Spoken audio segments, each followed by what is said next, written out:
എല്ലാവരും ഇഷ്ടപ്പെടുന്ന ഒരു പ്ലാന്റാണ് ബട്ടർഫ്ലൈ പ്ലാന്റ്. ബട്ടർഫ്ലൈ പ്ലാന്റ് ഇഷ്ടപ്പെടാൻ കാരണം അതിൻ്റെ ഫ്ലവറിൻ്റെ ഭംഗി കൊണ്ടല്ല എല്ലാവരും ഇഷ്ടപ്പെടുന്നത്, ഈ ലീഫിൻ്റെ ഭംഗി കൊണ്ടാണ്. എൻ്റെ കയ്യിലാണെങ്കിൽ ഇതിന് 3 സൈസിലുള്ള പ്ലാന്റ് എൻ്റെ ഉണ്ട്. ഇതിൻ്റെ ഡിസൈൻ വരുന്നതും ഒന്ന് പ്ലെയിൻ കളറിൽ, ഒന്ന് വൈറ്റ്. അപ്പോൾ ഈ പ്ലാന്റുകൾ നമ്മൾ മഴയത്തിട്ട് കഴിഞ്ഞാൽ പ്ലാന്റ് പെട്ടെന്ന് നശിച്ചു പോകാറുണ്ട്. കാരണം ചീഞ്ഞ് പോകും, കാരണം വെള്ളം കെട്ടിയെന്നാണ് ചീഞ്ഞ് പോകുന്നത്. അപ്പോൾ അതിനെ ഒന്നുകിൽ നമ്മൾ നല്ല പോട്ട് മിക്സ് തയ്യാറാക്കി നമ്മുടെ ഡ്രെയിനേജ് ഉള്ള പോട്ട് മിക്സ് ആയിരിക്കണം.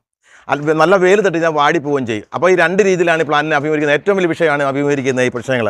അപ്പോൾ നമ്മൾ ഈ ചെയ്യേണ്ടി വന്ന കാലത്തനുസരിച്ച് പ്ലാന്റുകൾക്ക് ഇങ്ങനെ നശീകരണം ഉണ്ടാകുകയാണെങ്കിൽ നമുക്ക് ഈ കാലത്തിനനുസരിച്ച് നമുക്ക് ഈ പ്ലാന്റിൻ്റെ പോട്ടിനെ തയ്യാറാക്കുന്ന രീതികളാണ് നമ്മൾ കാണിക്കുന്നത്. ഈ പോട്ട് ഉപയോഗിക്കാൻ പാടില്ല, വേറെ പോട്ടാണ് ഉപയോഗിക്കേണ്ടത്. ഈ പോട്ടിൽ വെച്ച് കഴിഞ്ഞാൽ നമ്മൾ പെട്ടെന്ന് നശിച്ചു പോകും. അപ്പോൾ നമുക്ക് ഏത് മഴയത്തും ഏത് വെയിലത്തും ഈ പ്ലാന്റ് ഇട്ട് നമുക്ക് എപ്പോഴും നമുക്ക് ഗാർഡൻ ഭംഗിയാക്കാൻ വേണ്ടിയാണ് ഞാൻ ഉദ്ദേശിക്കുന്നത്. അപ്പോൾ നമ്മൾ അതിൽ ഏത് പോട്ടിലാണ് പോട്ട് ചെയ്യുന്നതെന്നും ഏതെങ്ങനെയുള്ള പോട്ട് മിക്സ് തയ്യാറാക്കുന്ന രീതിയാണ് കാണിക്കാൻ പോകുന്നത്. അപ്പോൾ വീഡിയോയിലേക്ക് കടക്കുന്ന മുമ്പ് ആദ്യം കാണുന്നവരാണെങ്കിൽ വീഡിയോ ലൈക്ക് ചെയ്യാനും ചാനൽ സബ്സ്ക്രൈബ് ചെയ്യാനും മറക്കരുത്. അത് കമൻറ്റ് ഇടാനും മറക്കരുത്. ഇതാണ് ബട്ടർഫ്ലൈ പ്ലാന്റ്. നമ്മുടെ ഇതുപോലത്തെ പോട്ടിലാണ് ബട്ടർഫ്ലൈ പ്ലാന്റ് നമ്മൾ നട്ടിരിക്കുന്നത്. ഓൾറെഡി നേരത്തെ നട്ടിരിക്കുന്ന പ്ലാന്റാണ് ഈ കാണുന്നത്. ഈ പ്ലാന്റിലാണ് നമുക്ക് കൂടുതൽ വെള്ളം ചേർന്ന് കഴിഞ്ഞാൽ നമുക്ക് പെട്ടെന്ന് ഈ പ്ലാന്റ് വെള്ളം കെട്ടി നിന്ന് അഴുക്കായി പോകാറുണ്ട്. അപ്പോൾ ഈ നല്ല മഴയത്തല്ല ഈ പ്ലാന്റിനെ ഇട്ടിരിക്കുന്നത്, കാരണം വെള്ളത്തിൽ നല്ല മഴയത്തിട്ടിരുന്നാൽ ഈ പ്ലാന്റ് അഴുക്കായി പോകും. അപ്പോൾ നല്ല മഴയത്തും നമ്മൾ വെയിലത്തും കിടക്കുന്ന രീതിയിലുള്ള പ്ലാന്റ് നടുന്ന രീതിയാണ് നമ്മൾ കാണിച്ചിരിക്കുന്നത്. അപ്പോൾ നമ്മൾ എടുക്കുന്ന പോട്ടെന്ന് പറഞ്ഞു കഴിഞ്ഞാൽ നമ്മൾ ആ സൈസ് പോട്ടല്ല എടുക്കേണ്ടത്, നമ്മളിതുപോലെ ഓർക്കിഡിൻ്റെ പോട്ടുമാണ് എടുക്കേണ്ടത്. ഇതിൻ്റെ സെൻറ്റർ ഭാഗത്ത് നമ്മൾ ഹോളുണ്ട്. ആ ഹോൾ നമുക്ക് ഓപ്പൺ ചെയ്യാൻ പോകേണ്ട, അതങ്ങനെ ഇരുന്നാൽ മാത്രം മതി. സൈഡ് ഇത്രയും നെറ്റ് ആയതുകൊണ്ട് നമുക്ക് ചെയ്യേണ്ട ആവശ്യമില്ല.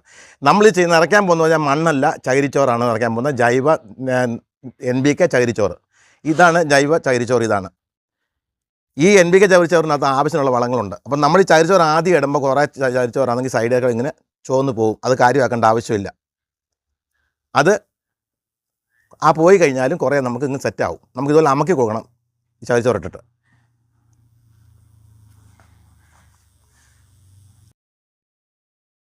ഇതേപോലെ അമക്കി കൊടുത്തു.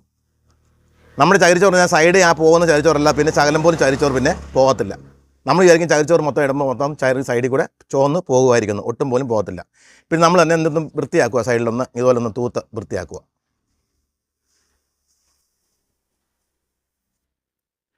അപ്പോൾ ആദ്യം നടുമ്പോൾ നമുക്ക് ചകിരിച്ചോറ് ഇത്രയും കൊടുത്താൽ മാത്രം മതി. പിന്നെ നമ്മൾ വളം ചെയ്യുമ്പോൾ ചകിരിച്ചോറും വല്ല ജൈവവളങ്ങളോ വല്ലതും കൂട്ടിയിളക്കി നമ്മൾ ചെയ്യുമ്പോൾ നമുക്ക് ഇച്ചിരി ചകിരിച്ചോറ് പിന്നെ അവിടെ കളത്താൻ കിട്ടും. അപ്പോൾ തൽക്കാലം നമുക്ക് ഇത്രയും ചെയ്താൽ മാത്രം മതി ചകിരിച്ചോറ്.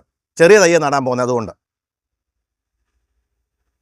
നമ്മൾ ഇതുപോലത്തെ തയ്യ നടാൻ പോകുന്നത്. ചെറിയൊരു തയ്യ, ഇത്രയും തൈ മാത്രം മതി. നമുക്ക് ഇഷ്ടംപോലെ പ്ലാന്റാക്കി മാറ്റിയെടുക്കാൻ പറ്റും. ചെറിയൊരു കിഴങ്ങാണ് അതിൻ്റെ പെട്ടെന്ന് അകിളിച്ച് വരുന്നത്. അപ്പോൾ നമ്മൾ ഇതിനകത്ത് സെൻറ്റർ ഭാഗത്താണെങ്കിൽ ശകലം മുകളിൽ കൊടുത്തിട്ട് താത്ത് ചെന്നാൽ മാത്രം മതി. ഈ പ്ലാന്റ് നല്ലപോലെ കിട്ടും. ഇത്രയും നട്ടു വെച്ചാൽ മാത്രം മതി ഈ പ്ലാന്റ്. അപ്പോൾ നമ്മൾ നല്ല വെയിലത്തോ മഴയത്തോ ഇട്ടിരുന്നാൽ വെള്ളം എത്ര വീണാലും വെള്ളം വാർന്നു പോവുകയും ചെയ്യും. വെയിലത്താണെങ്കിൽ വാടത്തില്ല, വാടാതിരിക്കാൻ വേണ്ടി ഈർപ്പം കൊടുക്കുകയും ചെയ്യും ഈ പ്ലാന്റ്. അതാണ് ഇതിൻ്റെ ഏറ്റവും വലിയ പ്രയോജനം എന്ന് പറഞ്ഞാൽ. അപ്പോൾ നമ്മൾ ഈ കാലത്തനുസരിച്ച് നമുക്ക് ഈ പ്ലാന്റിൻ്റെയൊക്കെ ഈ അഴുകി പോകുന്ന പ്ലാന്റുകളൊക്കെ ഈ രീതിയിലൊക്കെ പോട്ട് ചെയ്ത് നമ്മൾ സംരക്ഷിക്കാമെങ്കിൽ നമുക്ക് എന്നും പ്ലാന്റ് നിലനിൽക്കും. അല്ല, ഇടയ്ക്ക് പ്ലാന്റ് നശിച്ചു പോകത്തില്ല. അപ്പോൾ നമുക്കിതിന് വെള്ളം കൊടുക്കാം.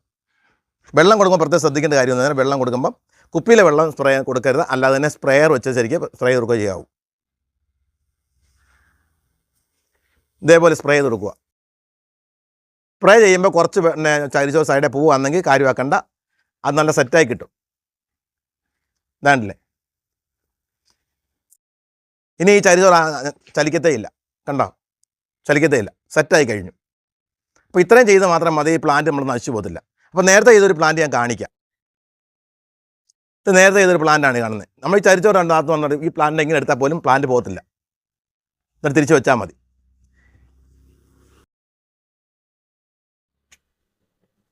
അതുപോലെ നമുക്ക് ഈ ഒരു പോട്ടിൽ വേണമെങ്കിൽ നമുക്ക് പ്ലാന്റ് ഫിറ്റ് ചെയ്യാവുന്നതാണ്. ഇതുപോലെ വേണമെങ്കിൽ നമുക്ക് പ്ലാന്റ് ഇട്ട് നമുക്ക് പങ്കിടണം. ഇതാണ്ടല്ലേ, ഇത് ഞാൻ ചരിച്ചോറിനകത്ത് നട്ടാണ്. സാധാരണ ഒരു ബട്ടർഫ്ലൈക്ക് നമുക്ക് ഇത്രയും വലിയ പോട്ടൊക്കെ മതി. അത് വലിയ പോട്ട് വേണ്ട ആവശ്യമൊന്നുമില്ല. വേണമെങ്കിൽ വലിയ പോട്ട് ചെയ്താൽ മാത്രം മതി, അല്ലെങ്കിൽ നമുക്ക് ചെറുത് വാങ്ങി ഇതെടുത്താൽ മാത്രം മതി. എന്നിട്ട് നല്ല ലുക്കാണ് കാണാൻ. അപ്പോൾ ഈ പ്ലാന്റ് നട്ട രീതിയും ഈ പോട്ട് മിക്സ് തയ്യാറാക്കി ചെയ്ത രീതിയിലൊക്കെ ഇഷ്ടപ്പെട്ടുവെങ്കിൽ വീഡിയോ ലൈക്ക് ചെയ്യാനും കമൻറ്റ് ഇടാനും ലൈക്ക് ചെയ്യാനും ആരും മറക്കരുത്.